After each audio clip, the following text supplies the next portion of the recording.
Welcome to the show the leader.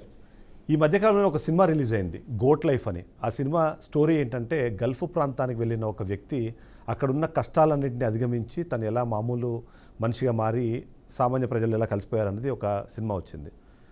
అదే తరహా మరొక స్టోరీ నేను మీకు వినిపించబోతున్నాను. ఎందుకంటే గల్ఫ్ దేశంలోకి వెళ్ళి డ్రైవర్గా తన ప్రస్థానాన్ని ప్రారంభించి ఇవాళ ఎమ్మెల్యేగా తన ప్రయాణాన్ని కొనసాగిస్తున్న ఒక లీడర్ని ఇవాళ నేను మీకు పరిచయం చేయబోతున్నాను. ఇప్పటికీ మీకు అర్థమవుతుంది, ఆయనే మన ఆర్మూర్ ఎమ్మెల్యే పైడి రాకేష్ రెడ్డి గారు. ఎందుకంటే తను ప్రస్థానం మొత్తం చూస్తే మాత్రం ఏంటంటే గల్ఫ్ దేశంలో ఒక చిన్న డ్రైవర్గా తన ప్రస్థానాన్ని ప్రారంభించి ఆ తర్వాత భారతదేశానికి తిరిగి వచ్చిన తర్వాత కొత్త తరహా ఒక బిజినెస్ని తను ప్రారంభించి అది చాలా కష్టసాధ్యమైన బిజినెస్ వ్యాపారం. ఆ వ్యాపారంలో కూడా సక్సెస్ఫుల్గా మారి ఆ తర్వాత తను చేసిన సేవా కార్యక్రమాలు ఆ ప్రాంతంలో ఉన్న ప్రత్యేక పరిస్థితుల ద్వారా ఇవాళ ఎమ్మెల్యేగా ఎన్నికయ్యి అసెంబ్లీలో తన వాణిని వినిపించే ప్రయత్నం చేస్తున్నారు. రాకేష్ రెడ్డి గారు, వెల్కమ్ టు ది స్టూడియో. నమస్తే అండి. ఒక్కసారి అంటే మీరు బ్యాక్ వెళ్ళి ఒకసారి ఆలోచించుకుంటే, ఒక డ్రైవర్గా పనిచేసే సందర్భం నుంచి, అంటే డ్రైవర్లో అక్కడ హారం కొట్టిన దగ్గర నుంచి స్టార్ట్ చేసి వాళ్ళ అసెంబ్లీలో అధ్యక్ష అనేంత వరకు ఈ మొత్తం జర్నీని ఒకసారి ఆలోచించుకుంటే ఎలా ఉంది జర్నీ మొత్తం? నాకు ఎప్పుడు ఇన్స్పిరేషన్ ఎలా అనిపిస్తుంది అంటే నాతో పాటు ఇది ఎందుకు చెప్తున్నానంటే, యువతకు కూడా ఈరోజు కోట్లాది మంది నిరుద్యోగ యువతి ఏదైతే నిరాశ నిస్పృహలకు లోనవుతున్నారో, మామూలు ధీరుభాయ్ అంబానీ ఒక పెట్రోల్ బంక్లో హెల్పర్గా పనిచేసినవాడు ఈరోజు 5 లక్షల కోట్ల సామ్రాజ్యం నిర్మించారు. అంబికా దర్బార్వతి కావచ్చు, చదువులేని వ్యక్తి, అట్లాంటిది 1000 కోట్ల సామ్రాజ్యం నిర్మించాడు అంబికా గ్రూపు. ఇట్లాంటి వాళ్ళు చాలామంది ఉన్నారు ఈ ప్రపంచంలో, ఈ దేశంలో. కళ్ళు లేని వాళ్ళు, కాళ్ళు లేని వాళ్ళు ఒలింపిక్స్ అవార్డ్స్ తీసుకున్నారు, కళ్ళు లేని వాళ్ళు ఆస్కార్ అవార్డ్స్ తీసుకున్నారు, నోబెల్ ప్రైజెస్ తీసుకున్నారు. కాబట్టి ఎప్పుడు కూడా ఎక్కడ కూడా నిరాశ చెందకూడదు అనేదే నా ఒక అభిప్రాయము. రెండోది, ఈ ప్రపంచంలో ఉన్న కావచ్చు, ముఖ్యంగా ఈ తెలుగు ప్రజలు కావచ్చు, తెలుగు యువత కావచ్చు, నా ఇంటర్వ్యూ చూస్తున్న వాళ్ళు కావచ్చు, యువత ఈ మధ్యన మరీ మత్తుకు లోన్ కావటము, డ్రగ్స్కు లోన్ కావటము, పబ్ కల్చర్కు లోన్ కావటము, ఇవన్నీ మన భారతదేశ సంస్కృతికి ఇవన్నిటికి విరుద్ధం. ముఖ్యంగా యువత అలాంటి వాళ్ళని స్ఫూర్తిగా తీసుకొని ఎటువంటి ఐదార్యపడకుండా జీవితంలో ముందుకు రావాలి, మంచి మాలాగానే మంచి సక్సెస్ అయ్యి సమాజానికి ఉపయోగపడాలి. ఎస్. అయితే మీ కెరీర్ని చూస్తే యాక్చువల్లీ అంటే ఎర్రచందనం మనం కానీ మామూలుగా సామాన్య ప్రజలందరికీ ఏంటంటే అదేదో ఒక డిఫరెంట్ బిజినెస్ లేకపోతే ఇల్లీగల్ బిజినెస్ అనే విధంగానే ప్రొజెక్షన్ ఎక్కువ శాతం ఉంది. మొదట్లో మీ ప్రొఫైల్ చూసేటప్పుడు ఎర్రచందనం బిజినెస్ చేశారనగానే ఆ థాట్ కూడా అటే వెళ్తుంది, ఓకే ఇదేదో కొద్దిగా మనకు సంబంధం లేని ఏదో ఒక బిజినెస్లో ఉన్నారు. కానీ మీరు లీగల్గా అంత పెద్ద బిజినెస్ చేయడము, దేశంలో చాలా అంటే తద్వారా మీరు ఒక సామ్రాజ్యాన్ని నిర్మించడం అన్నది ఎట్లా సాధ్యపడింది, అసలు ఆలోచన ఎందుకు వచ్చింది? అందుకే మీ క్వాలిఫికేషన్ కూడా 8th డ్రాప్ అవుట్ అనుకుంటాను. సో అక్కడి నుంచి ఇలాంటి ఒక వ్యాపారాన్ని నిర్మించవచ్చు అనే ఆలోచన ఎక్కడి నుంచి స్టార్ట్ అయింది? నేను అనేది ఏంటంటే, నేను ఆల్రెడీ ఇంటర్ చదివాను, కానీ అదేదో చిన్న ఆ రోజున్న అప్లికేషన్లో మేము 8th అని రాసాము, 3 సర్టిఫికెట్లు కూడా చూసాను. ఓకే, నేను అనేది ఏంటంటే ఎర్రచందనం అనేది గవర్నమెంట్ సరైనగా ప్రజెంటేషన్ చేయలేకపోతుంది. అది దేశానికి చేసిన ద్రోహం ఆంధ్రప్రదేశ్ ప్రభుత్వం. ఎందుకంటే ఎర్రచందనం అంటే ఏదో గుప్పిట్లో దాచుంచారు.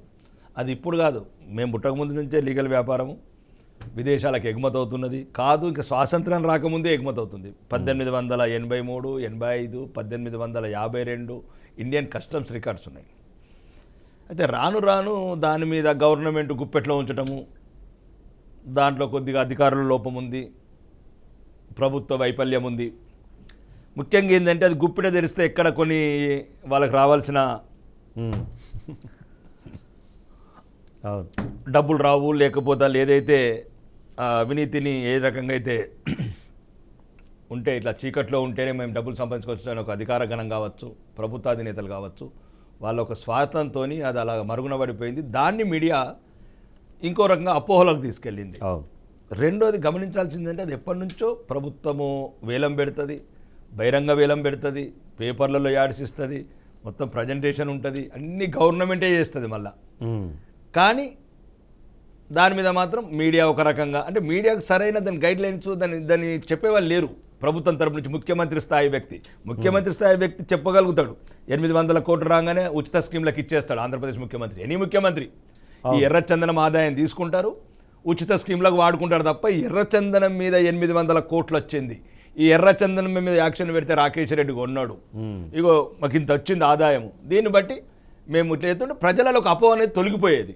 అంతే కదా. ఇప్పుడు పుష్ప లాంటి సినిమాలో హీరో ఏమో ఎర్రచందనాన్ని స్మగిల్ చేస్తే ఆయన హీరో అయిపోతాడు, అలా. కానీ దాన్ని మీరు రైట్ రాయల్గా బిజినెస్ చేసిన తర్వాత కూడా అపోహలు అయితే అట్లనే మిగిలిపోయినాయి. నో రైట్ రాయల్ ఏంటంటే ప్రభుత్వాధినేతలు చేసేటప్పుడు అమ్మేవాడు పుష్ప అయితే కొనేవాడు పుష్ప. అమ్మేవాడు ఇప్పుడు నారా చంద్రబాబు నాయుడు అమ్ముతున్నాడు, వైఎస్ రాజశేఖర రెడ్డి అమ్మాడు, వైఎస్ జగన్మోహన్ రెడ్డి అమ్మాడు. వాళ్ళు పుష్పాలు అయితే మేము కొనేవాళ్ళం పుష్పాలం. ఎస్, బహిరంగంగా చెప్తున్నా. ఇది ప్రభుత్వ వైఫల్యం, అధికారుల లోపము, లేకపోతే కొద్దిగా ఏదైతే అవినీతికి అలవాటు పడ్డ అధికారులు కూడా సరైన అవగాహన చేయకపోవడము, ప్రభుత్వాధినేతలకు సరైన గైడ్లైన్ చేయకపోవడం. ఇప్పటి కూడా ఏం లేదు, ప్రతి 3 నెలలకు ఒకసారి యాక్షన్ పెడుతుంది గవర్నమెంట్ ఆఫ్ ఆంధ్రప్రదేశ్. మీరు ఎవ్వరు ఎర్రచందనం కావాలన్నా ఎట్లయితే ఫ్లిప్కార్ట్ అమెజాన్లో తీసుకుంటున్నారో యాక్షన్లో బిడియండి, ఎర్రచందనం తీసుకోండి. ఎస్.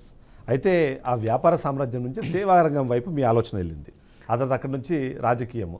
ఎందుకంటే ఇంత ఇక డ్రాస్టిక్ ఒక ఆలోచన విధానం ఎక్కడి నుంచి స్టార్ట్ అయింది? ఇన్స్పిరేషన్ ఏంటి మీకు అసలు?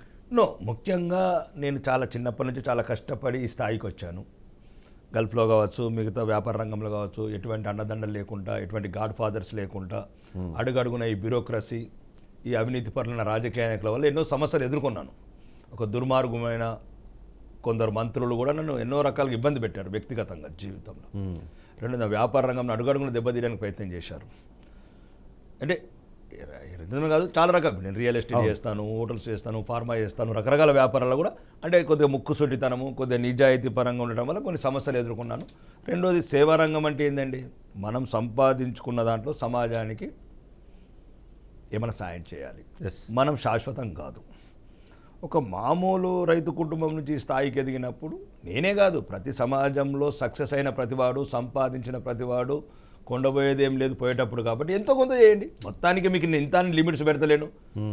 ఎవరి స్థాయిలో ఎవరి స్థాయికి తగ్గట్టు వాళ్ళు సాయం చేస్తే ఏదైతే ఈ సమాజంలో ఉన్న కొన్ని బాధాకరమైన పరిస్థితులను కొద్దిగా దూరం చేయొచ్చు, మొత్తం నిర్మూలించలేము. అవును, దానిలో భాగమే నేను చారిటీస్ కావచ్చు, ముందు నుంచి కొన్ని ఈ మెడికల్ కావచ్చు, విదేశాలకు పంపించడం కావచ్చు, ఇంకా రకరకాల ఇండస్ట్రీస్ కావచ్చు, అంటే అన్ని రంగాలు ఏ రంగంగా మన సమాజానికి ఉపయోగపడతామనేది సామాజిక సేవా కార్యక్రమాలు ఉన్నాను.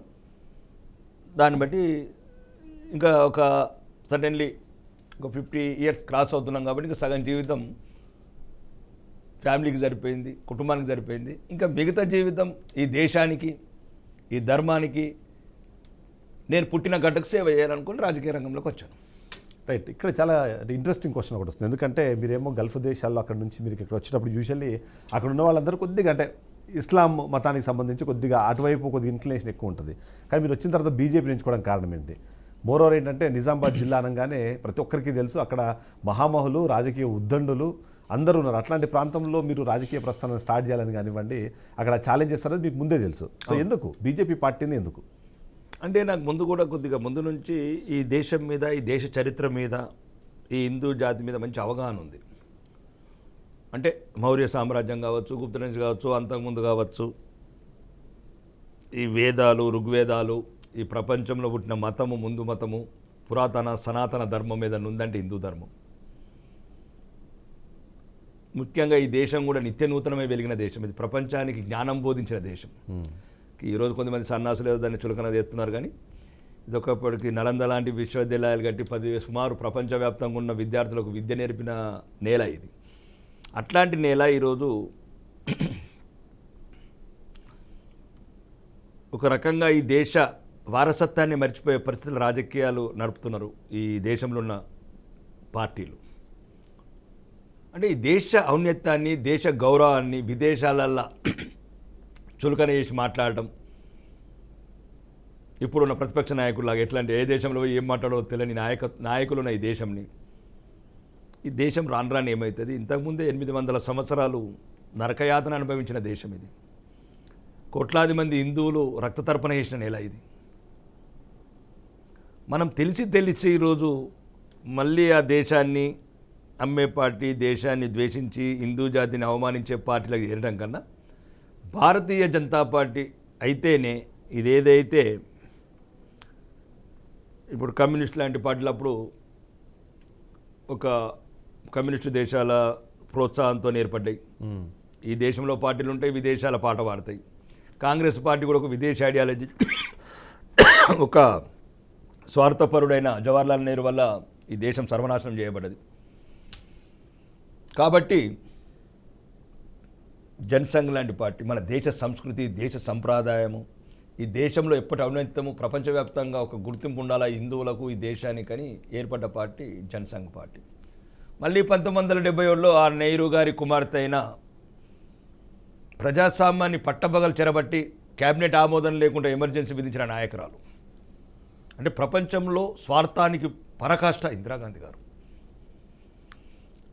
కోట్లాది మంది వీరులు, లక్షలాది మంది వీరులు ఆత్మతర్పణ చేసి భగత్ సింగ్ లాంటి బిడ్డలు ఉరితాడు ముద్దాడినరు.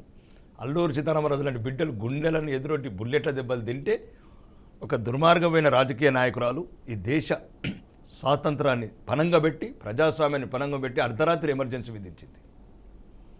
రైట్. కాబట్టి ఈ దేశం ఇంకా ప్రమాదంలో ఉంది అని ఆ టైంలో. అంతేనా, లేకపోతే అక్కడ అవకాశాన్ని బట్టి చూస్తేనే బీఆర్ఎస్ పార్టీ నుంచి ఏమో జీవన్ రెడ్డి ఆల్రెడీ అక్కడ పాగా వేసేశారు, కాంగ్రెస్ పార్టీ నుంచి చూస్తే ఇంకో జీవన్ రెడ్డి పాగా వేసేశారు. అక్కడ ఉన్న అవకాశం కేవలం బీజేపీ కాబట్టి అక్కడంతా స్టామినా ఉన్న లీడర్ లేకపోవడం వల్ల దానికి తగ్గట్టుగా ధర్మపురి అరవింద్ కూడా మిమ్మల్ని బాగా దగ్గర తీశారు. ఆ కారణం చేతనే ఆర్మూర్లో మీరు అక్కడ నిలబడ్డారు, లేదా దాన్ని సెలెక్ట్ చేసుకున్నారు, బీజేపీ పార్టీలోకి వెళ్ళారని ఒక వాదన వినిపిస్తూ ఉంటుంది. అది కరెక్టే. అన్ని పార్టీల నుంచి ఆహ్వానం వచ్చింది. ఎందుకంటే అక్కడ చారిటీస్ బాగున్నాయి, మంచి పేరుంది. నాకు అక్కడ కాదు ఇంకా 2-3 నియోజకవర్గాలుగా నేను ప్రభావం చూపించగలుగుతాను. ముందు నుంచి పరిచయాలు కావచ్చు, నాకున్న సన్నిహిత మిత్రులు కావచ్చు. అయితే మళ్ళీ అదే చెప్తున్నాను, ideology is very important. Dharmapuri Arvind గారు నా ఫ్యామిలీ కుటుంబ స్నేహితుడు, కుటుంబ శ్రేయాభిలాషి. అంటే అన్ని కాంగ్రెస్ నుంచి కూడా, అందరికన్నా కాంగ్రెస్ నుంచి వచ్చింది నాకు ఆఫర్స్ చాలాసార్లు వచ్చింది. కాంగ్రెస్ నుంచి వచ్చింది, బీఆర్ఎస్ నుంచి వచ్చింది, బీజేపీ నుంచి వచ్చింది. నన్ను నేను ఎన్నుకున్నాను. నేను చిన్నపిల్లగాని కాదు, కొత్త రాజకీయాలు కాదు, సుమారు ఒక మెచ్యూరిటీ పర్సన్ని. రాజకీయ రంగంలో అనుభవం ఉంది. నా మిత్రులు చాలామంది ఉన్నారు. ముఖ్యమంత్రి స్థాయి వ్యక్తులతో కూడా నాకు మంచి పరిచయాలు ఉన్నాయి. అదే వ్యాపార రంగంలో అలాని కాదు, కానీ నాకు ఒక దేశము, ఈ ధర్మము అనే ఒక ఉద్దేశంతో రావడం జరిగింది తప్ప ఇతర పార్టీలను కూడా నేనే పెద్ద ఇక్కడ అదే మీ మీద విమర్శలు తక్కువ, కానీ మీరు చేసే విమర్శలే కనిపిస్తాయి. జీవన్ రెడ్డి మీదేమో గత 2 పర్యాయాలు ఎమ్మెల్యేగా ఉండి చేసింది ఏం లేదంటారు. జీవన్ రెడ్డికి సంబంధించి ఇంకో రకమైన, అంటే అలాంటి అగ్రెసివ్ స్పీచెస్ తర్వాత ఎందుకో తెలంగాణ రాష్ట్రంలో ప్రజలు కానివ్వండి, లేకపోతే ఇక్కడ ఉన్న ఓటర్లు అగ్రెసివ్ స్పీచ్ ఇచ్చే నాయకుల్ని ఎక్కువగా అడాప్ట్ చేసుకుంటున్నారు, అంటే యాక్సెప్ట్ చేస్తున్న ఉద్దేశంతో ఏమైనా మీరు అట్లాంటి ఒక థాట్ ప్రాసెస్లో అలాంటి ఒక అప్రోచ్ ఏమైనా తీసుకున్నారు? నా జీవితం అట్లా దిగ్గదీసి అడుగు ఈ సిగ్గు లేని సమాజాన్ని, మారదు లోకం మారదు, అట్లాంటి పాటలు పెరిగిన వాడిని. పోరాడితే పోయేదేమి లేదు బానిస సంఖ్యల తప్ప, జీనా హైతో మర్నా సీకో, కదం కదం పర్ లడ్నా సీకో అని ఒక కాలేజీ గోడల మీద చదువుకున్న జీవితం నాది. అదే ఇట్లా సనాతన ధర్మము కమ్యూనిజము సంబంధించిన సనాతన ధర్మం కూడా అదే చెప్తున్నారు. రెండు సపరేట్ బట్ రెండింటి ఒక పర్సన్ కాదు మీరు అదే అంటున్నారు. ఈరోజు సనాతన ధర్మమే చిరస్థాయిగా వెలుగుతుంది.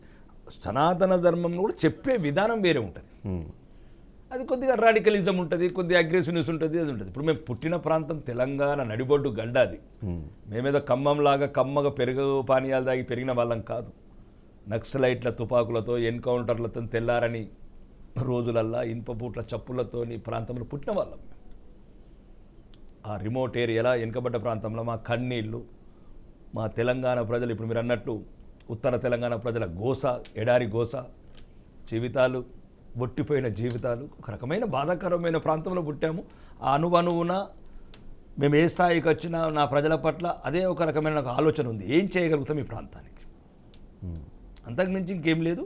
ఏ రోజైనా ఒక రాజకీయ రంగం ఎన్నుకున్నప్పుడు ఎట్లయితే వ్యాపార రంగం ఎన్నుకున్నామో, కెరీర్ రంగం ఎన్నుకున్నామో, అన్ని రంగాలుగా సక్సెస్ అయ్యి వచ్చాను. దీంట్లో కూడా సక్సెస్ అయ్యాను. ఇంకా భవిష్యత్తులో ఈ పేద ప్రజల ఎంతవరకు మంచి చేయగలుగుతాము, నన్ను ఎన్నుకున్న ప్రజలకు ఏం చేయగలుగుతాము, లేదు సమాజంలో ఒక రకమైన చర్చలలో పాల్గొని ఈ సమాజానికి ఏ రకంగా స్ఫూర్తి నింపగలుగుతాం అనేదే నా భావన. ఎస్. అయితే మీ గెలుపుకి కారణాలు ఒకవేళ విశ్లేషించాలనుకుంటే మీరు ఎలా చూస్తారు? బీఆర్ఎస్ పార్టీ మీద ఉన్న వ్యతిరేకతనా, లేకపోతే మీరు ఆల్రెడీ గల్ఫ్లో పనిచేసి రావడము, ఆ ప్రాంతంలో గల్ఫ్కి సంబంధించిన జనాభా కానివ్వండి, లేకపోతే ఆ స్పెషల్గా ఆ ఆస్పెక్ట్ ఎక్కువగా అక్కడ ఇన్ఫ్లుయెన్స్ చేయగలుగుతుంది? అక్కడున్న ఒక మాజీ శాసనసభ్యుడు, ఇప్పుడు మాజీ శాసనసభ్యుడు, ఆ 10 సంవత్సరాలు ఆ ప్రాంతాన్ని చెరబట్టాడు. అతని కుటుంబ సభ్యులు, అతని బంధువులు, అతని అనుచరగణం, అంటే లైక్ బిఫోర్ నిజాం రూలర్లో రజాకం కాసిం రాజు ఎట్లా చేశారో, హత్యలు, అత్యాచారాలు, రౌడీజము, అక్రమ కేసులు, కబ్జాలు, ఎన్నో రకాలు చెప్పుతుంటే అసలు మనం నమ్మలేము. ఒక 21వ సెంచరీలో ప్రజాస్వామ్య దేశంలో కోరి ఏరి తెచ్చుకున్న తెలంగాణలో ఇట్లాంటి దుర్మార్గులు పరిపాలిస్తారా? ఏదైనా చిన్న ఇప్పుడు మీలాంటి వాళ్ళు ఒక చిన్న ఏదన్నా వాట్సాప్లో స్టేటస్ పెడితే ఇంటి ముందు పోలీసు వ్యాను, ఓకే, అమ్ముడుపోయిన యూనిఫాము, దిగజారిన ఖద్దరు యూనిఫాము, అసలు విలువలే కోల్పోయిన కాకి యూనిఫాము, నల్లటి యూనిఫాము, అన్ని రంగాలు విఫలం చెందిన ఆ ఆరుమూరులో ప్రజలంతా ఎదురు చూస్తున్నారు. మాకు విముక్తి లేదా ఈ ప్రాంతంలో? ఈ దుర్మార్గుడి పాలన నుంచి, ఈ దుర్మార్గుడి చెర నుంచి, ఈ దుర్మార్గుడి తమ్ముడు కావచ్చు, వీడి కుటుంబం కావచ్చు, వీడి అనుచరులు కావచ్చు, విముక్తి లేదనే చూసే సమయంలో నాకప్పుడు నా ప్రాంతంలో నేను పుట్టిన గడ్డ రుణం తీర్చుకోవాలి. చిన్నప్పటి నుంచే జీవితం అంతనే పోరాటం అని పెరిగిన ఇది ఒక లెక్క కాదు నాకు. కాబట్టి ఆ రంగంలో దిగి ఆ 3 నెలలు ప్రజల్లో మమేకమయ్యాను. వాళ్ళు నమ్మారు, వీడు మా బిడ్డ, ఎక్కడనో కోల్పోయిన బిడ్డ మళ్ళీ తిరిగి వచ్చాడు మమ్మల్ని కాపాడటానికి. ఏదో ఛత్రపతి శివాజీలా కదా ప్రభాస్ వచ్చినట్లు వాళ్ళు నన్ను ఆదరించారు. వాళ్ళ ఆయుష్ కూడా పోశారు. ఆదరించటము, ఆశీర్వదించటము, చాలామంది ఏడ్చారు, ఇట్లాంటోడు కావాలి మా బిడ్డ అని, నిండు నూరేళ్ళు సల్లంగా బతుకు బిడ్డ, నీకే ఓటేస్తామని. కానీ వ్యాపారాలు ఉన్నప్పుడు మరి మీకు అక్కడ అలాంటి ఇబ్బందులు కలగలేదు? ఎందుకంటే మీరు రాజకీయాల్లో రావడం అన్నది ఎలక్షన్లకు ఒక 5 నెలల ముందు జరిగింది. కానీ అంతకుముందు అంతా మీరు వ్యాపారస్తుడిగా ఉన్నారు. మీరు చెప్తున్న అదే వ్యవస్థలో మీరు వ్యాపారం చేయాల్సిన పరిస్థితి. సో అప్పుడు ఎట్లాంటి ఛాలెంజెస్ వచ్చాయి మీకు? తర్వాత మీరు ఒక్కసారి రాజకీయాలకు వస్తాము అనగానే మీ వైపు అంటే వాళ్ళ దృష్టి ఎట్లా మారింది ఏంటి? వాటిని మీరు ఒకసారి గుర్తు చేసుకోండి. ఏముంటుందండి, ప్రజలు అమాయకులు, రాజకీయ నాయకులే కొద్దిగా నేను అభిప్రాయం బహిరంగంగా చెప్తున్నాను, 90% వ్యవస్థ భ్రష్టు పట్టింది. ప్రజలని ఒక గంజాయి మత్తులో నెట్టినట్లు ఈ ఉచితాలతోని నెట్టుకొస్తున్నారు. 75 సంవత్సరాల తర్వాత గుడిసెలు ఎందుకు ఉన్నాయని అడుగుతున్నాను నేను.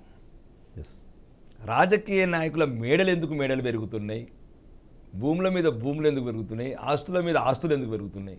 కానీ పేదవాడు స్వాతంత్రం వచ్చిన 75 ఏళ్ళకు కూడా రేషన్ కార్డుకి ఎందుకు క్యూలో నిల్చోవాలా? ఎందుకు పెన్షన్ గురించి ఇంకా ఎదురు చూపులు చూడాలా? కాదు, ఇంకా ఎండలో వానలో చలిలో తడుస్తూ పాకలల్లా పందిళ్ళల్లో ఎందుకు బతకాలనేది నా ప్రశ్న. అంటే ప్రభుత్వాలు వైఫల్యం చెందినయా? ప్రభుత్వాలు చెందకున్న రాజకీయ నాయకులు వైఫల్యం చెందినట్లే అనే అభిప్రాయంతో ఉన్నాను.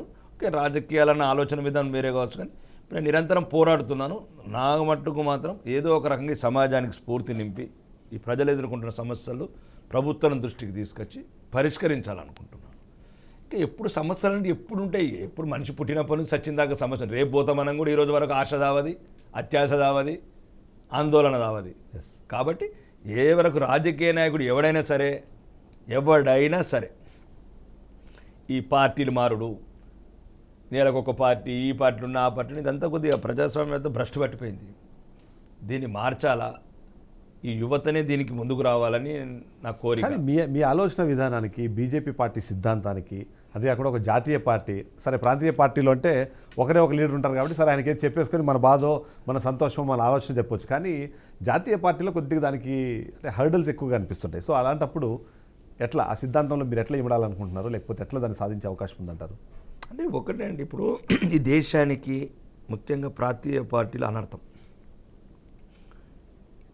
ఇది ముక్కలైన దేశం, ముక్కలు చేయబడ్డ దేశం, ముక్కలతో పరిపాలించబడి, ఆడు గోరిగాడు కావచ్చు, ఆడు ఖిల్జీగాడు కావచ్చు, వాడు అక్బర్ కావచ్చు, ఔరంగజేబు కావచ్చు, బ్రిటిష్ వాడు కావచ్చు, పోర్చుగీస్ వాడు కావచ్చు, అందరి దేశాన్ని వేటాడినారు. అంటే మనలో ఉన్న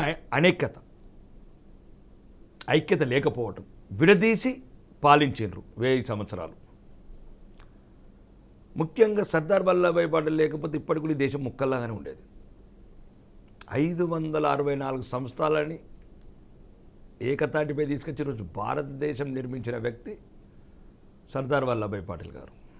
కాబట్టి ఇట్లాంటి ప్రాంతీయ పార్టీలు, ప్రాంతీయ పోకడల వల్ల ఈ దేశం మళ్ళీ ముక్కలైతే మళ్ళీ బానిసత్వంలో పోతాననేది నా అభిప్రాయం. కానీ బీజేపీ పార్టీకి సంబంధించినప్పుడు ఎంతో కొంత సరే మతతత్వ పార్టీ అని వాడకపోయినా ఒక మతానికో లేకపోతే ఒక ఆలోచన విధానానికో ఎక్కువ ఫోకస్ చేయడం ద్వారా సెక్యులరిజాన్ని చంపే ప్రయత్నం చేస్తుంది అన్నది విపక్షాలు ఎప్పుడూ ఆరోపిస్తూనే ఉంటాయి.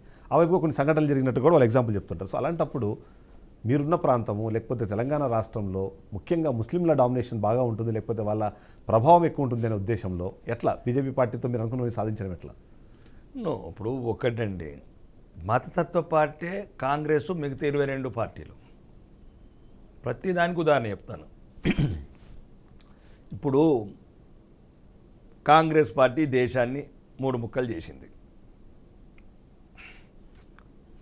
ఏమని చేసింది, ఏ రకంగా చీల్చింది? మత ప్రతిపాదకన పాకిస్తాన్ ఏర్పరిచింది. అర్థమైందా? మరి 1975 ఆర్టికల్ 42 ద్వారా, అమెండెడ్ 42 ద్వారా మళ్ళీ సెక్యులర్ దేశం ఎందుకు చేసింది? సెక్యులర్ దేశం చేస్తే దేశం ఎందుకు విడగొట్టింది? సెక్యులర్ దేశమే నువ్వు చేయాలనుకుంటే 1940లో సెక్యులర్గానే ఉన్నాం కదా. ఎస్, అంటే నెహ్రూ అనే ఒక దుర్మార్గుడు కుటుంబం గురించి దేశం విభజించబడ్డది. ఈ మోసపూరితమైన కాంగ్రెస్ పార్టీ, ఆ నెహ్రూ, గాంధీలు కానీ డూప్లికేట్ గాంధీల కుటుంబం వల్ల ఈ దేశం ఈరోజు రక్తం ఓడుస్తున్నది, కన్నీరు ఓడుస్తున్నది. ఒకటి. రెండోది, ఇప్పుడు ఉదాహరణకు సింపుల్ రామాలయము అయోధ్యలో మేము ఒక బాలరాముడు గుడి ఓపెన్ చేసుకున్నాం. ఈ స్టాలిన్ అనేవాడు, వాడే అంటాను నేను, ఓకే ముఖ్యమంత్రి కావచ్చు కానీ మా ధర్మాన్ని బాగా చెరబట్టినప్పుడు టీవీలలో కూడా ఆ ప్రోగ్రామ్ కూడా ఇవ్వలేదు. మరి మేమా మతత్వం వాళ్ళ? రైట్. రెండోది, వక్ఫ్ బోర్డు చట్టాలు పెట్టినప్పుడు సనాతన ధర్మం ఎందుకు ఇవ్వలేదు? మా సనాతన ధర్మ బోర్డు కూడా పెట్టాలి కదా. మై లక్షలాది ఎకరాలు భూభాగాలన్నీ గవర్నమెంట్ లాక్కుంటాయా? వక్ఫ్ బోర్డు చట్టం చేసినప్పుడు సనాతన ధర్మం చట్టం ఎందుకు చేయలేదు? రైట్. నువ్వు ముస్లిం పర్సనల్ చేసినప్పుడు హిందూ పర్సనల్ ఎందుకు చేయలేదు? దేశాన్ని అంబేద్కర్ గారు ఏం చెప్పారండి? ముస్లింస్ ఉండొద్దనండి దేశంలో. అంబేద్కర్ గారు అన్నారు, మేమనలేదు. ఓకే, ఎనివో సెక్యులర్ దేశం మనం బతుకుతున్నాం. బతికేటప్పుడు మళ్ళీ వాళ్ళని రెచ్చగొట్టడం ఎందుకు? ఇప్పుడు 90% ముస్లిమ్స్ని మాకు వాళ్ళతో పేచి లేదండి. ఎవడైతే ఈ ఉగ్రవాద చర్యలు, తీవ్రవాద చర్యలు, ఈ హిందూ విద్వేష చర్యలు, వాళ్ళ వల్లనే మాకు పేచి. రైట్. వాళ్ళతోనే తప్ప మాకు మిగతా 90% మేము క్లియర్గా చెప్తున్నాను నేనైతే. వాళ్ళు అప్పుడున్న పరిస్థితులలో మళ్ళీ మీకు రెండోది గమనించాల్సింది, చాలామంది మూర్ఖులకు తెలియదు ఇది. ఈరోజు ఉన్న హిందువులమే నిజమైన ధైర్యవంతులం. అందరు ఏమనుకుంటున్నారు, ఇప్పుడు అక్బరుద్దీన్ గారు అంటూ 15 మినిట్నే 5 మినిట్ బెస్ట్నే అవుతాం. మాట అది కాదు.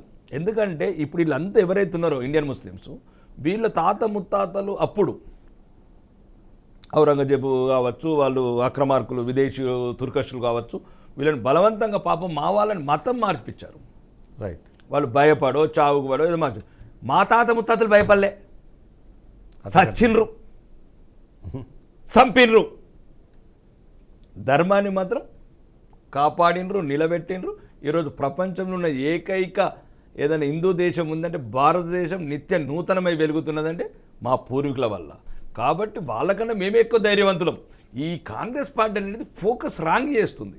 రైట్. ఆ ముస్లిమ్స్ రెచ్చగొట్టి ఈ హిందూ ముస్లింలు కలిసిపోతే ఎక్కడ మనకు భవిష్యత్తు ఉండదో, ఈ గాంధీ కుటుంబానికి కావచ్చు, మిగతా రకరకాల దేశద్రోహులకు కావచ్చు భవిష్యత్తు ఉండదని వాళ్ళు అట్లా చేస్తున్నారు. కానీ పరమత సహనం అన్నదే సనాతన ధర్మమైన హిందూయిజంలో ఉంది.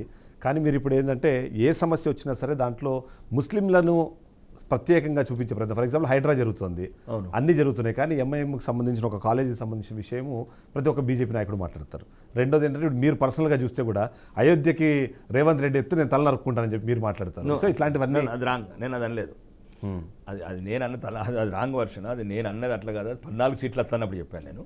నేనేమన్నానంటే ఈ దేశంలో అంటే ప్రపంచంలో ఒకటి చెప్తున్నానండి, సుమారు 220 దేశాలల్లో మెజారిటీ మతాన్ని అవమానించిన ఏదైనా దేశం ఉందంటే అది భారతదేశమే. అది గ్రీస్ కావచ్చు, అర్జెంటీనా కావచ్చు, టర్కీ కావచ్చు, సౌదీ కావచ్చు, అమెరికా కావచ్చు, న్యూజిలాండ్ కావచ్చు. ఏ దేశమైనా తన దేశంలో ఉన్న మెజారిటీ ప్రజలని గౌరవిస్తాయి, రాజకీయ పార్టీలు కావచ్చు, వ్యవస్థలు కావచ్చు. కానీ దుర్మార్గమైన కాంగ్రెసు, మిగతా 22 ప్రతిపక్ష పార్టీలు అంటే ఈ మమతా బెనర్జీ అలియాస్ ముంతాజ్ బేగం లాంటి వాళ్ళు, స్టాలిన్ లాంటి వాళ్ళు, సిద్ధరామయ్య లాంటి వాళ్ళు మెజారిటీ ప్రజలను అడుగడుగునా అవమానిస్తారు. అడుగడుగునా అవమానిస్తారు. ప్రపంచంలో ఎక్కడ లేదు నీతి. ఇది ప్రజల్లో మేల్కొల్పాల ఒకటి. రెండోది, మేము మాట్లాడింది దయచేసి హైడ్రా గురించి ఏమంటున్నామంటే ఈరోజు కూడా నేను ఇంటర్వ్యూలో చెప్పాను, ధైర్యం ఉంటే రేవంత్ రెడ్డి గారి చిత్తశుద్ధి మీదనే మాకు డౌట్. మాకే కాదు, తెలంగాణ ప్రజలందరికీ డౌటే. ఈరోజు అందరికి క్లియర్గా అర్థమైపోయింది. ఆయన చేసిన పనులు ఈరోజు ఏవైతే ఈ బ్లాక్మెయిల్ పనులు ఆయన ఆపేశాడు. ఏదైతే కాళేశ్వరం 1,00,000 కోట్ల అవినీతి అన్నాడు, 2 బెడ్రూమ్లు ఇల్లు కట్టిస్తాడు కేసీఆర్ ఫ్యామిలీకి, దేంట్లో చెర్లపల్లి జైల్లో, అది మూసేశాడు. టెలిఫోన్ ట్యాపింగ్ అన్నాడు, ఇది దేశద్రోహం అన్నాడు, ఆ ద్రోహం అన్నాడు, అది మూసేశాడు. నయూన్ డైర్ అన్నాడు, అది మూసేశాడు. ఇంకా మిషన్ భగీరథ అన్నాడు, ఇంకా రకరకాలు అన్నాడు, అన్నీ మూసేశాడు. ఇది కూడా ఏమంటున్నామంటే ఒక సెలెక్టెడ్గా పోతున్నాడు అతను, అది కాదు, అది తప్పు. ముఖ్యంగా మళ్ళీ హిందువుల మీద ఇప్పుడు ముఖ్యంగా మేమేమంటున్నామంటే పాత బస్తీ నుంచి మొదలుపెట్టు. అసలు ఆడ చెరువులు ఇక్కడైనా 30% 40%, మేమేం దానికి వ్యతిరేకంగా చెప్పట్లేదు. మేము ఫస్ట్ పాత బస్తీ నుంచి మొదలుపెట్టు అంటున్నాం. అసలు చెరువులే లేవు అక్కడ. రైట్. రెండోది ఏంటంటే డబ్బున్న వాళ్ళ నుంచి మొదలుపెట్టు. రాకేష్ రెడ్డి కావచ్చు, రాకేష్ రెడ్డి కూడా కూలగొట్టు. రైట్. కిషన్ రెడ్డి గారి ఉంటే కిషన్ రెడ్డిది కూలగొట్టు, కేటీఆర్ ఉంటే కేటీఆర్ది కూలగొట్టు, మీ అన్న తిరుపతి రెడ్డిది కూలగొట్టు. నువ్వు ఎందుకు చేస్తున్నావో ఏం చేస్తున్నావో తెలంగాణ ప్రజలుగా ఇస్తున్నారు. ముఖ్యంగా ఏమంటున్నామంటే నట్టనడి మీ చెరువులో 12 అంతస్తులు కట్టిన ఫాతిమా గారి నుంచి మొదలుపెట్టు. కేటీఆర్ జున్నాడ ఫామ్ హౌస్ నుంచి మొదలుపెట్టు. పేద ప్రజలకు మధ్యతరగతి వాళ్లకు నమ్మకం కలగాల. ఎస్. ఈ ఒక నిబద్ధతతో ఉన్నది ప్రభుత్వం కాదు. మొత్తం పేదల మీద పడ్డరు. ఆ ఉసురు మామూలు ఉసురు కాదు అది. నువ్వు ఇప్పుడు రంగనాథ్ గారు కూడా ఈరోజు చెప్తున్నాను, ఈ వీడియో ముఖంగా చెప్తున్నాను, దయచేసి ఫస్ట్ ఉన్న వాళ్ళని ఊలగొట్టుకుంటారండి. అప్పుడు పేదవాళ్ళకు ఒక నమ్మకం కలుగుతుంది. నిజాయితీగా నేస్తున్నప్పుడు పేదవాళ్ళ ఆస్తులు ఏమున్నాయో వాళ్ళకు ఒక వెల కట్టి వాళ్ళకు నష్టపరిహారం ఇద్దాము. ఔటర్ రింగ్ రోడ్డు బయట వేలాది ఎకరాలని వాళ్ళకు దానికి నష్టపరిహారం కింద ల్యాండ్ ఇచ్చేసి వాళ్ళకి ఏదైతే నష్టం పేదవాళ్ళని మధ్యతరగతులను కాపాడుకుందాం. ఇది నా అయితే మీరేమో ఇప్పుడు చాలా లిస్ట్ చెప్పారు, కాళేశ్వరం గురించి చెప్పారు, ఫోన్ ట్యాపింగ్ చెప్పారు, ఇవన్నీ చెప్పారు. దాంతోపాటు లిక్కర్ స్కామ్ అనే విషయం పైన మీరు మాట్లాడుతూ దాంట్లో అందరూ లోపల పోతారు అన్నారు. కవితని లోపల పంపించిందే ఇది లోపాయకారి ఒప్పందం. ఎందుకంటే ఇక్కడ ప్రభుత్వం పోయింది, తర్వాత అక్కడ వాళ్ళు ఆ కేసులోంచి బయటపడాలి. అంతేకాకుండా ఇక్కడ 8 సీట్లు మీకు రావాలి అంటే బీజేపీకి బీఆర్ఎస్ ప్రత్యక్షంగా సహకరించలేదు కాబట్టి పరోక్షంగా సహకరించేందులో భాగంగానే ఇవన్నీ జరిగాయి. ఇదంతా ఒక డీల్ అన్నది ఇవాళ కాంగ్రెస్ పార్టీ చెప్తుంది. కాంగ్రెస్ పార్టీకి బీఆర్ఎస్ పార్టీకి డీల్ అండి. అందు గురించి ఇప్పుడు అన్ని స్కామ్స్ అన్నీ బయటకు వస్తలేవు. ముఖ్యంగా కవిత లాంటి కేసులు 5 కోట్ల కేసులు ఉన్నాయండి. ఇవన్నీ మీరు కవిత కేసులో ఎంతసేపు ఆ బీఆర్ఎస్ వాళ్ళ మాటలు కావచ్చు, కాంగ్రెస్ వాళ్ళు నమ్ముతున్నారు. ఫస్ట్ ఆ ఇన్వెస్టిగేషన్ అనేది చూడండి మీరు. అప్పుడు మాకున్న పక్క రాష్ట్రంలో ఉన్న వైఎస్ఆర్ కాంగ్రెస్ పార్టీ మాకు మిత్రపక్షంగా ఉండేది. అప్పుడు శరత్ చంద్రారెడ్డి అనేవాడు అతను విజయసాయి రెడ్డి అల్లుడు, రాఘవరెడ్డి అనేవాడు మాగుంట రాఘవరెడ్డి అనేవాడు మాగుంట శ్రీనివాసరెడ్డి ఎంపీ గారి కొడుకు. వాళ్ళని అరెస్ట్ చేసి బొక్కలేసేసారు డిపార్ట్మెంట్స్.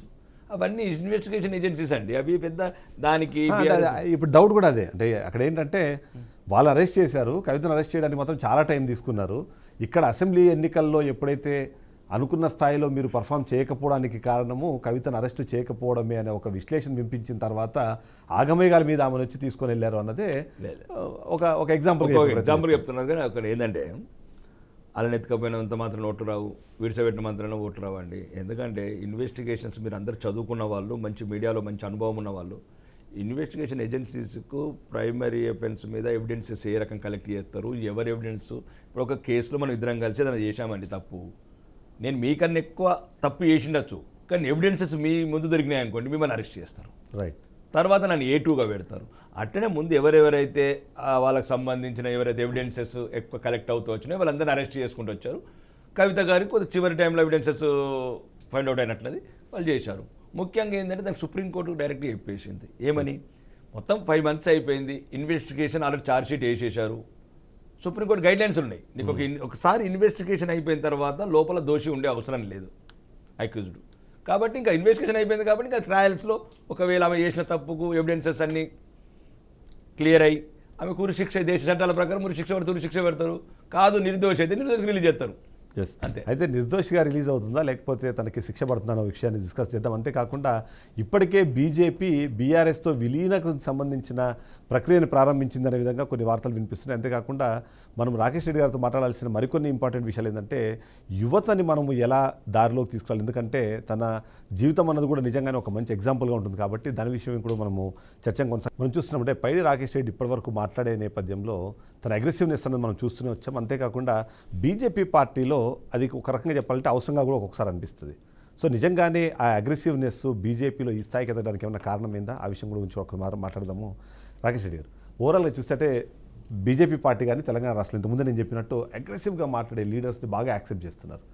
అంతేకాకుండా మీరు మాట్లాడే సందర్భంలో కూడా అంటే దాన్ని ప్రతి పాయింట్ని లాజికల్గా తీసుకొచ్చి చరిత్రకో లేకపోతే ఇంకో దానికో అటాచ్ చేస్తున్నది నేను ఎప్పుడు గమనించాను.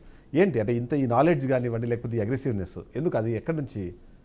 నాలెడ్జ్ అంటే ఏంటండి, ఇప్పుడు నాలెడ్జ్ అనేది జరుగుతున్న చరిత్ర, నడుస్తున్న చరిత్ర. ఎక్కడైతే మా మీద అఘాయిత్యాలు జరుగుతున్నాయో హిందువుల మీద, ఇప్పుడు సుమారు కాశ్మీర్ ఉంది. కాశ్మీర్లో హిందువులు ఎక్కడ ఉన్నారా చెప్పండి? 13వ సెంచరీలో అసలు ముస్లిం లేని రాష్ట్రం. అవును. ఆ రాష్ట్రం కాదు, అప్పుడు ఒక రాజ్యం ఉండేది అది. ఈరోజు హిందువు లేని రాష్ట్రంగా ఎట్లా మారింది? ఇవే ఇప్పుడు మాకేరో ఓకే, సుమారు మా దేశంలో స్వాతంత్రం వచ్చిన తర్వాత 43 సంవత్సరాల తర్వాత 1990 జనవరి 18 ఈ కశ్మీర్లో ఉండాలనుకుంటే మతం మారండి, లేకపోతే ఈ కశ్మీర్ వదిలిపెట్టుకోండి హిందువులు. మళ్ళీ 3 రోజుల తర్వాత స్పెషల్ రిబేట్ మీకు. ఇప్పుడు మీరు మాత్రమే పోవాలి, మీ భార్య పిల్లల్ని మాకు అప్పచెప్పి పోవాలి.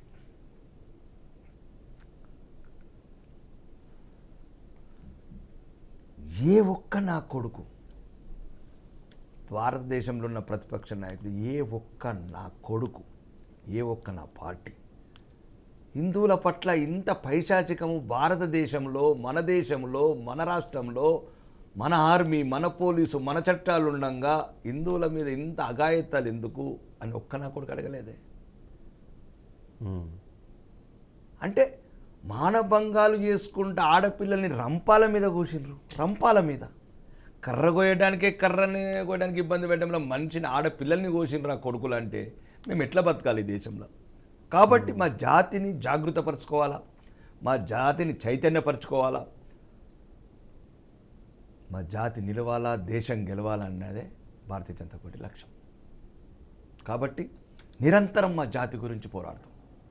ఎస్, నిరంతరం శ్వాస ఉన్నంత వరకు హిందూ జాతి గురించి పోరాడతాం. మేము హిందూ జాతి గురించి పోరాడుతాం, ముస్లింలు ఏమంటలేమే. ముస్లింలను రెచ్చగొడుతున్నది మీరు, ముస్లింలను రెచ్చగొడుతున్నది మీరు. కాబట్టి దానికి సరైన సమాధానం కొన్ని చోటిస్తున్నాం. కాబట్టి ఈరోజు దేశంలో హిందువులు గౌరవం ఉండగలుగుతున్నారు, మేము ఉన్నాం కాబట్టి. కానీ వాళ్ళ సాంప్రదాయము, నమ్మకము, ఇప్పుడు ట్రిపుల్ తలాక్ లాంటి దాంట్లోకి మీరు ఇప్పటికి ఇన్వాల్వ్ అయ్యారు. తర్వాత మీరు అన్నట్టుగా యూనిఫామ్ సివిల్ కోడ్ పేరుతో మీరు అందరినీ ఒక్క చట్టం మీద తీసుకొచ్చే ప్రయత్నంలో వాళ్ళకున్న కొన్ని స్పెషల్ ప్రివిలేజెస్ ఏమన్నా వాటిని మీరు కాలం రాస్తున్నారు. ఇలాంటి మాటలు కొన్ని వినిపిస్తున్నాయి. ఇంకోటి అదే కాకుండా ఇప్పటికే మనం చూస్తాం సిఏఏ పేరుతో అది ఏదో జరుగుతుందన్న ఒక అనుమానం అయితే ప్రజలు ఇప్పటికీ అట్లే కొనసాగుతుంది. దాన్ని ఆ ప్రశ్నలకు సమాధానం చెప్పాలి, అనుమానాలను నివృత్తి చేయాల్సిన బాధ్యత అయితే కేంద్ర ప్రభుత్వంలో అధికారంలో ఉన్న పార్టీగాను మీకు ఉంటుంది.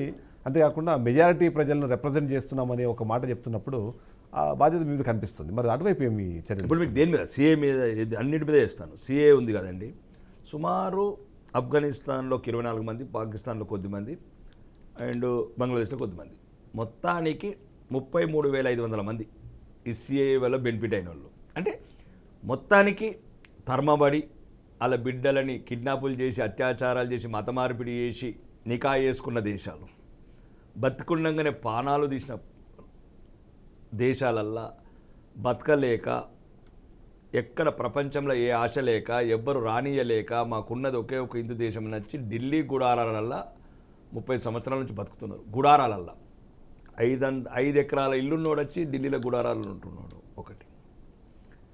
రోజుకు భారతదేశంలో 80,000 మంది పుడుతున్నారు, 29,000 మంది చనిపోతున్నారు. రోజుకు 50,000 మంది పుట్టే దేశంలో 33,500 బరువు అవుతారండి. 33,500 ఒక్కరోజు పుట్టిన జనాభా కాదండి దేశంలో. ఇంకా హిందువులు ఎక్కడికి పోతారండి? ప్రపంచంలో ఉన్నదే ఒక హిందూ దేశము, ఇంకా మనం కాక ఎవరు ఉంటారు? కొందరు అంటారు అలా ముస్లిమ్స్ కూడా ఇట్లా రావద్దంటే, ముస్లిమ్సే కదా అక్కడ మెజారిటీ మతస్థులు. వాళ్ళ అరాచకాలు తట్టుకోలేకనే వాళ్ళు ఇక్కడికి వస్తామంటారు. మళ్ళీ వాడిని రేపు చేసిన కూడా మళ్ళీ వచ్చి మళ్ళీ రేపు చేయమంటే ఇట్లా భారతదేశంకి వచ్చి. అది యూనిఫామ్ సివిల్ కోడ్ అనేది ఇది ప్రపంచంలో వాళ్ళ సౌదీ కావచ్చు, ముస్లిం దేశాలు కావచ్చు, అక్కడ అన్ని యూనిఫామ్ సివిల్ కోడ్లో ఉన్నాయి. ఆ దేశాలు ముస్లిం దేశాలనే. రెండోది భారత రాజ్యాంగంలో కూడా యూనిఫామ్ సివిల్ కోడ్ అంబేద్కర్ గారు అప్పుడే చెప్పారు ఇమీడియట్గా చేయాలని. ఎందుకంటే ఇట్లా పర్సనల్ చట్టాల వల్ల వీళ్ళకి దేశం కన్నా మతం ముఖ్యమైనప్పుడు దేశాన్ని కాపాడుకోవాలి మేము. కాబట్టి దేశం లేనప్పుడు ఇంకేముంటుంది? దేశం లేనప్పుడు ధర్మం అనుకుంటే ధర్మం, లేకపోతే హైదరాబాద్ అనుకుంటే హైదరాబాద్ ఛానల్ ఎక్కడ ఉంటుంది? ఛానల్ ఉండాలా, హైదరాబాద్ ఉండాలా, తెలంగాణ ఉండాలా, దేశం ఉండాలంటే ఒక రకమైన యూనిఫామ్ సివిల్ కోడ్ ఉంటేనే అందరికీ రెండోది రకరకాల సమస్యలు వస్తున్నాయి.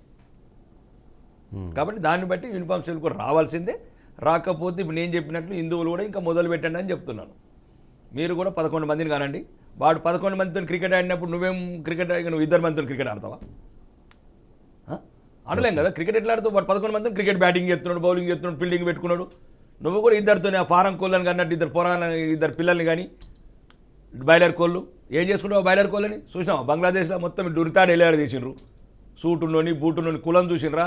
ఏం చూడలేదు. కులం చూడలేదు, రావు చూడలేదు, రెడ్డి చూడలేదు, మాదిగ చూడలేదు, మాలా చూడలేదు. హిందూ అయితే చాలు మర్మంగాలు చూసుకుంటూ గోషి పడేసిండ్రు. కాబట్టి యూనిఫామ్ సివిల్ కోడ్ అయ్యే వరకు ఈట్ కా జవాబ్ పత్తర్ సే దేనా హై తో బరాబర్ మనం కూడా హిందువులం కూడా అందరం 9 మందిని కనాలి. ఒకటి చెప్పాను, ఇద్దరు ఇప్పుడు మీరు ఏమైతే కంటున్నారో డాక్టర్ ఇంజనీర్ అని కలలుగా అంటున్నారో, 3 ఆర్మీలు ఉండాలి దేశ రక్షణ, 4 రైతు ఉండాలి దేశానికి అన్నం పెట్టేందుకు, 5 పోలీసు వ్యవస్థలు ఉండాలి లా అండ్ ఆర్డర్ కాపాడడానికి, శాంతి భద్రత కాపాడడానికి, 7 లాయర్ ఉండాలి, 6 న్యాయ వ్యవస్థలు ఉండాలి, 7 బిజినెస్ మ్యాన్ ఉండాలి, 8 రాజకీయ నాయకుడు ఉండాలి, 9 పక్క గుండా ఉండాలి, రౌడీ ఉండాలాడు. ఇప్పటికే భారతదేశంలో జనాభా ఎక్కువైపోతుంది అంటుంటే మీరు 9 మందిని కనమంటే ఇక భారతదేశం ఇంకా మరింత క్రైసిస్లోకి వెళ్ళిపోతుంది. ఏం కాదు, ఏం క్రైసిస్ వెళ్ళిపోదు. ఎందుకంటే అంటే వాళ్ళు గంటలేరా ఎటు వెళ్ళిపోతుంది క్రైసిస్? అంటే 3 మిలియన్లు ఉన్న 30 కోట్లు కావచ్చా? మేము 87% నుండి 79% రావాలా? అంటే ఇప్పుడు 12% ఉన్న అస్సాంలో 40% అయితే ఏం కాదు. అంటే అలా జనాభా పెరిగితే ఏం కాదు, కానీ హిందూ జనాభా మాత్రం పెరగద్దు. చెప్పండి. జనాభా అట్లా మళ్ళీ అదే చెప్తున్నాను. జనాభా తగ్గితే అందరు తగ్గాల, ఓకే, పెరిగితే అందరిది పెరగాల. రైట్. సో ఆ లాజిక్ అయితే మీరు దాన్ని తీసుకొచ్చారు. అయితే ఇక్కడ మరొక కీలకమైన అంశం, బీజేపీ పార్టీ ఖచ్చితంగా కేంద్రంలో ప్రభుత్వంలో ఉన్న పార్టీ. అంతేకాకుండా రాష్ట్ర శాఖల్లో కొద్ది రకాల సమస్యలు ఉంటాయి. మీరు ఆ సమస్యలను ఎదుర్కొంటున్నారా ఇక్కడ? ఎందుకంటే 2 కేంద్ర మంత్రులు ఉన్నారు. అంతేకాకుండా అంటే ఏమంటే ప్రతి చోట ఒక 2-3 గ్యాంగులు ఉంటాయంటారు కదా, అట్లా ఏమైనా గ్యాంగులు ఏర్పడమో లేకపోతే ఒకరితో మాట్లాడితే ఇంకొకరికి ఏమైనా సమస్య ఇట్లాంటిది ఏమన్నా మీరు ఎవరైనా ఫేస్ చేస్తున్నారా బీజేపీ పార్టీలో? అలాంటిది ఏం లేదండి. ఇది ఒకటి ఐడియాలజీ పార్టీ.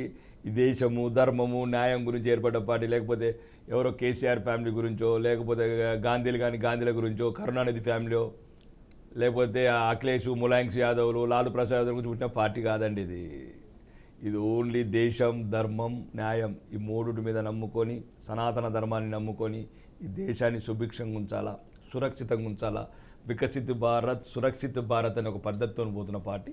అట్లాంటివి ఏముండే మీడియాలో చిన్న చిట్చాట్లు వస్తూ ఉంటాయి, కానీ అందరం ఒకటే, అందరం కలిసి ముందుకెళ్తున్నాం.